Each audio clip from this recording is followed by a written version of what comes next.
بکرا خریدنے کے لیے گیا، 3 ٹھگوں کی اس پر نظر پڑی۔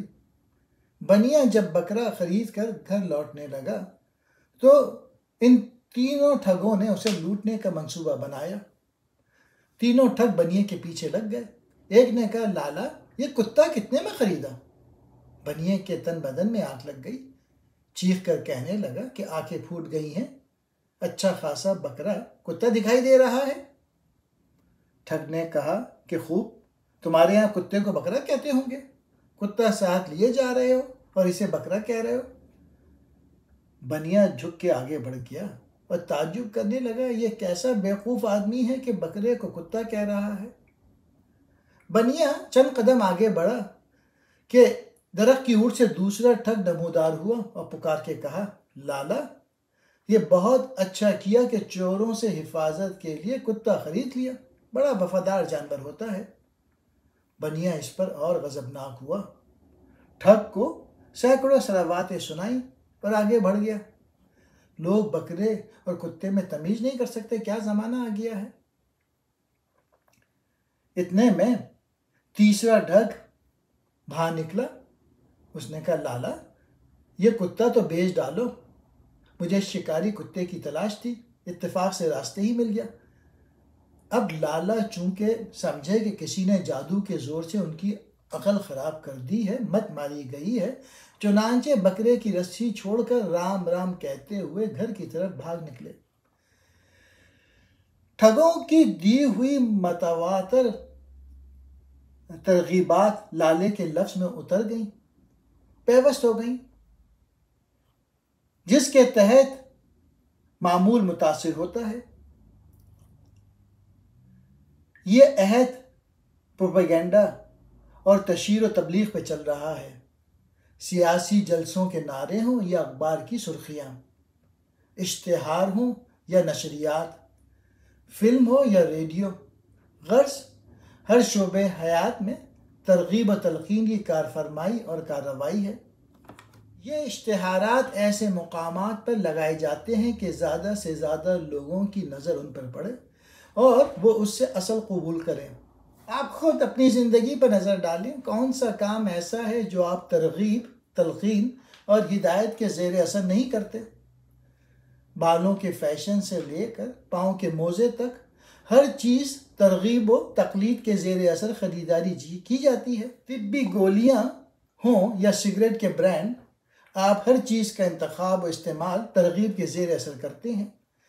ترغیب زندگی کے ہر گوشے میں کار فرما اور مؤثر ہوتی ہے، بلکہ یہ کہنا صحیح ہے کہ انسانی تمدن اور سوسائٹی کا شیرازہ ہی ترغیب کے سبب قائم ہے۔ دنیا کا ہر شخص کسی نہ کسی درجے میں ترغیب پذیر ہے، لہٰذا تنویم پذیر ہے۔ ترغیب کا مقصد ہے کسی شخص پر اثر پذیرائی کی کیفیت طاری کرنا۔ انسان جانوروں تک کے کردار کو ترغیب و تعلیم سے بدلا جا سکتا ہے۔ جانوروں کے سرکس میں جا کے دیکھ لیجئے کہ تعلیم سے ان کے کردار میں کیسی صلاحیتیں پیدا کی جا سکتی ہیں۔ شکاری کتے اور چیتے، ریس اور لڑائی کے گھوڑے، رقص کرنے والے اونٹ، بھیک مانگنے والے بندر، تماشا کرنے والے ریچھ، اس آدمی پر 30 منٹ میں ترغیب و تلقین کے ذریعے نیند طاری ہو سکتی ہے۔ اگر کسی نے اپنے اوپر خود تنویمی کی کیفیت طاری کی ہو، یعنی خود اپنے آپ کو ترغیب و ہدایت کے ذریعے اس حالت میں لے آیا ہو، تو وہ تنویم زدہ ہو جانے کے باوجود مکمل ہوش و حواس کے عالم میں رہے گا، اسے اپنے اوپر کامل اختیار ہوگا۔ سیلف ہپنوسس میں معمول کی تنقید و نکتہ چینی کی صلاحیت اور سوچ بچار کی قوت برقرار رہتی ہے اور وہ ہر قسم کے رد عمل کا اظہار کر سکتا ہے۔ اسے ماحول کا پورا علم ہوتا ہے اور وہ تبصرے اور تجویز کی استعداد سے محروم نہیں ہوتا۔ ہپنوسس کے عمل میں عام طریقہ ہے کہ آدمی کو آرام و اطمینان سے چت ٹٹا دیا جاتا ہے، لیکن اگر وہ آرام دہ کرسی پر بیٹھا ہو تب بھی کوئی مذائقہ نہیں۔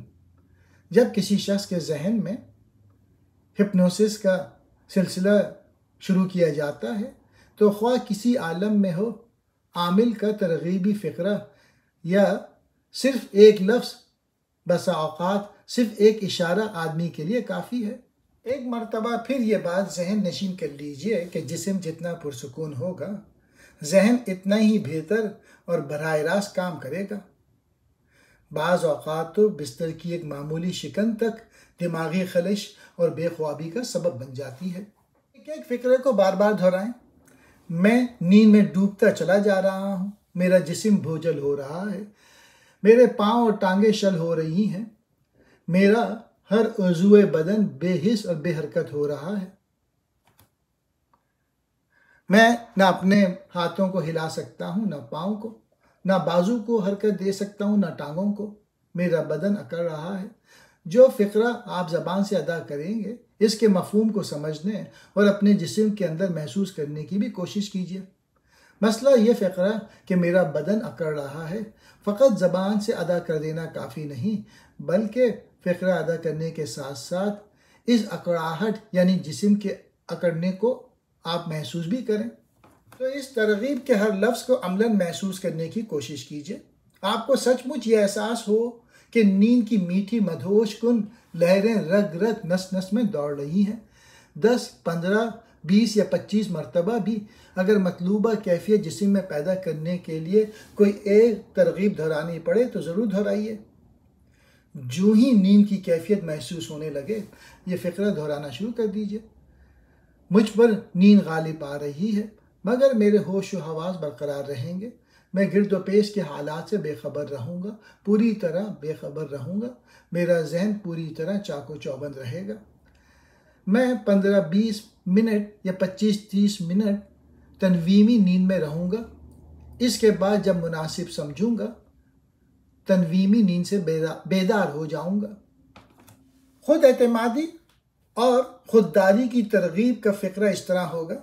بچپن کی سخت تربیت کے سبب میری ذہنی نشو و نما میں رکاوٹ پڑ گئی تھی۔ میں دب کر رہ گیا ہوں، کچل کر رہ گیا ہوں، لیکن میں اپنے کو اندر باہر سے بدلنے کا پکا ارادہ کر چکا ہوں۔ میں اندر کی تمام الجھنوں اور کمزوریوں پر غالب آ کے رفتہ رفتہ ہمت، مسرت اور اعتماد کا خوبصورت مجسمہ بن جاؤں گا۔ خوبصورت مجسمے کے الفاظ ادا کرتے ہوئے اپنا ہنستا ہوا پر اعتماد چہرہ نگاہ باطن کے سامنے لائیے۔ یہ فقرہ اگر آپ کو طویل معلوم ہو تو اس طرح مختصر کیا جا سکتا ہے: میں اندر کی تمام الجھنوں اور کمزوریوں پر غالب آ کر ہمت، مسرت اور اعتماد کا مجسمہ بنتا چلا جا رہا ہوں۔ جتنی مرتبہ یہ فقرہ دہرا سکیں دہرائیے، بار بار دہرائیے۔ اس دوران میں اگر نیند کا جھونکا آ جائے تو کوئی حرج نہیں۔ بہتر یہ ہے کہ یہ فقرہ اس وقت دہرانا شروع کریں جب نیند کے جھونکے آنے لگے۔ کے ساتھ یہ ترغیب دلی دل میں دہراتے رہیں کہ میرے اندر بھی نور ہے، باہر بھی، میرے جسم میں بھی نور ہے، جان میں بھی، اور میں رفتہ رفتہ ہمت، طاقت، مسرت اور اعتماد کا پیکر بنتا چلا جا۔ نفسیاتی بیمار لوگ ہمیشہ اپنے آپ کو منفی ترغیبیں دیتے رہے ہیں، یعنی فلاں شخص سے خبردار رہنا چاہیے، یہ لوگ میرے خلاف سازش کر رہے ہیں۔ اس طرح منفی ترغیبات کا ایک شیطانی سلسلہ شروع ہو جاتا ہے۔ منفی ترغیب سے شک و شبے کی ذہنی اور دماغی کیفیت میں اضافہ ہوتا ہے۔ منفی اور تباہ کن ترغیب کو صرف مثبت اور پازیٹیو ترغیب سے بدلا جا سکتا ہے۔ صحت اور بیماری کا دار و مدار دواؤں، انجیکشنوں، گولیوں، آپریشنوں اور معالجوں پر نہیں، انسان کی قوت ارادی اور صحت مند ہو جانے کی مثبت ترغیب پہ ہے۔ حقیقت یہ ہے کہ صحت مندی اور بیماری کے سلسلے میں بیرونی علاج ضمنی اور ثانوی اہمیت رکھتا ہے۔ دنیا کے تمام چوٹی کے ڈاکٹر اور حقیقت شناس طبیبوں کا اس پر اتفاق ہے کہ خود انسان کے اندر نہ صرف شفا بخشی بلکہ ذاتی شفا یابی کی قوت موجود ہے۔ ہمارے اپنے نفس و بدن کے نظام میں ایک ایسی مشینری قائم ہے جو بیماریوں سے جنگ کرنے اور انسان کی طبعی صحت کو برقرار رکھنے کے لیے ہمیشہ مستعد رہتی ہے۔ کہتے ہیں کہ میری طبیعت خراب ہے، در حقیقت اس احساس سے ہی کہ میری طبیعت خراب ہے اکثر نفسیاتی بیماریاں جنم لیتی ہیں اور جسمانی امراض میں شدت پیدا ہو جاتی ہے۔ طبیعت کی سازگاری اور صحت پر ہی تندرستی اور من درستی کا انحصار ہے۔ آج بھی بہت سے حضرات اس غلط فہمی میں مبتلا ہیں کہ ہپنوٹزم جادو کی کوئی قسم ہے۔ میں عرض کر چکا ہوں، ہپنوٹزم ایک باقاعدہ سائنس کی طرح عمل کیا جاتا ہے اور ترقی یافتہ ملکوں میں اس سے مریضوں کا علاج کیا جاتا ہے۔ امریکہ میں یہ تحریک قبول عام حاصل کر رہی ہے۔ ترغیبی کی کئی مثالیں پیش کی جا چکی ہیں۔ ایک مثال اور سنتے چلیے۔ آپ صبح بستر سے اٹھنے کے بعد شام تک بار بار دہرائیں، آج شام کو مجھے بخار آ جائے گا، اور آپ دیکھیں گے کہ شام تک آپ کو بخار بھی آ جائے گا۔ مسلسل ترغیب و تلقین سے اپنے کردار، رویے اور عادات و اطوار میں مناسب تبدیلیاں پیدا کر سکتے ہیں۔ ترغیب و تلقین سے مراد یہ ہے کہ بار بار الفاظ جو اپنے آپ سے دہرائے جائیں، میں بہادر ہوں، میں کر سکتا ہوں، میرے حالات اچھے ہو رہے ہیں۔ خربوزے کو دیکھ کے خربوزہ رنگ پکڑتا ہے یا نہیں؟ البتہ یہ حقیقت ہم سب کے علم میں ہے کہ آدمی کی صحبت میں آدمی کا رنگ ضرور بدل جاتا ہے۔ ایک آدمی کے پاس اٹھنا بیٹھنا تجھے نیک بنا دے گا، اور بد آدمی کی صحبت تجھے بدی کی طرف مائل کر دے گی۔ مسلسل ترغیب و تلقین کے ذریعے اپنے کردار کو ایک خاص گروہی اور اجتماعی اور تہذیبی سانچے میں ڈھال دیتے ہیں۔ یہ عمل شعوری طور پہ بھی جاری رہتا ہے، غیر شعوری طور پہ بھی۔ ہم جس خاندان سے تعلق رکھتے ہیں، جس گھر اور گھرانے میں پیدا ہوتے ہیں، اس گھر اور خاندان کی عادتوں، عقیدوں، رسموں اور نظریے کو اپنانے پر مجبور ہو جاتے ہیں۔ اپنے گھرانے کا ہر عمل ہمارے لیے خاموش ترغیب کی حیثیت رکھتا ہے۔ ماں، باپ، بہن، بھائیوں اور دوسرے لوگوں کی حرکت در پردہ ایک تلقین ہوتی ہے۔ جانوروں کو بھی اسی طرح سکھایا جاتا ہے۔ طلباء و طالبات کے خطوط کا مضمون ایک جیسا ہوتا ہے، یعنی ہم مستقبل سے مایوس ہو چکے ہیں، سمجھ میں نہیں آتا کہ زندگی کس طرح بسر کریں، حافظہ غائب ہوتے چلا جا رہا ہے، ذہانت کی دھار کند ہو رہی ہے، کسی کام میں جی نہیں لگتا، عجیب و غریب خیالات آتے ہیں، خوفناک خواب دکھائی دیتے ہیں، ذہن الجھ گیا ہے، مایوسی اور بیزاری کے دورے پڑتے ہیں، وغیرہ وغیرہ۔ میں انہیں خود ترغیبی اور خود تنظیمی کا طریقہ سکھلا دیتا ہوں، یعنی ہر منفی ترغیب کی جگہ ایک مثبت ترغیب۔ خود ترغیبی کو آٹو سجیشن کہتے ہیں۔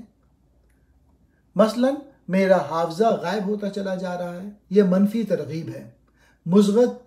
مثبت ترغیب یہ ہوگی، میرا حافظہ بہتر ہوتا چلا جا رہا ہے۔ یہ فقرہ دہرانا شروع کر دیں، میں روز بروز لمحہ بلمحہ پہلے سے زیادہ صحت مند ہوتا چلا جا رہا ہوں۔ اگر کسی مجلس میں کوئی افسردہ دل آ جائے تو وہ ساری انجمن کو افسردہ کر دے گا۔ لوگوں کو ہنستا دیکھ کر ہنسنے لگنا، رونے والوں کے مجمع میں جا کے آبدیدہ ہو جانا، اشتعال انگیزوں کے ہجوم میں پہنچ کر مشتعل ہو جانا، یہ سب روزمرہ کے مظاہر ہیں۔ انسان گروہ پسند جاندار واقع ہوا ہے، وہ اپنے ہم جنسوں کی تقلید پہ مجبور ہے۔ تمدن کی بنیاد ہی تقلید پہ رکھی گئی ہے۔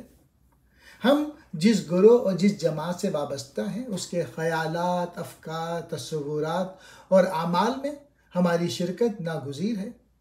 ہم اجتماعی اثرات سے بچ ہی نہیں سکتے۔ شہاب غوری جو ڈرگ کالونی کراچی میں رہتے تھے، ان میں متواتر ترغیبات سے ٹیلی پیتھی کی صلاحیت پیدا ہو گئی تھی۔ لکھتے ہیں کہ میں نے اور میرے بھائی نے طے کیا ہے، ہم اپنے خیالات ایک دوسرے کی طرف منتقل کریں گے۔ وقت مقرر کر لیا گیا ہے۔ رات کے 1 بجے میں نے کمرے میں اندھیرا کیا، پنکھا چلایا اور ساری توجہ اپنے بھائی کی طرف کر دی جو 1 فلانگ کے فاصلے پہ رہتا ہے۔ وہ بھی ادھر اپنی قیام گاہ پر میرے پیغام کا منتظر تھا۔ رفتہ رفتہ مجھ پر تنویمی کیفیت طاری ہو گئی اور مجھے محسوس ہوا کہ بھائی میرے سامنے موجود ہے، کرسی پہ آدھا بیٹھا آدھا لیٹا ہے اور میرے خیال کی لہروں کا انتظار کر رہا ہے۔ میں نے دیکھا کہ اس کے چہرے سے اذیت کے آثار نمایاں ہیں۔ اس کے بعد میرے ذہن نے بھائی کے ذہن سے ایک سوال کیا جس کا جواب وصول ہوا۔ پھر اس نے مجھے خداحافظ کہا۔ میرے ذہن کو برقی جھٹکا سا لگا اور تنویمی کیفیت ختم ہو گئی۔ دوسرے روز میں نے اس واقعے کی تصدیق چاہی اور بھائی نے اقرار کیا کہ ہاں، وقت مقررہ پر تمہارے خیال کی لہر میرے دماغ کو وصول ہوئی تھی۔ جو خیالات اس کے دماغ کی طرف سے مجھے وصول ہوتے ہیں وہ در حقیقت انہی خیالات میں غلطوں پیچاں رہتا ہے۔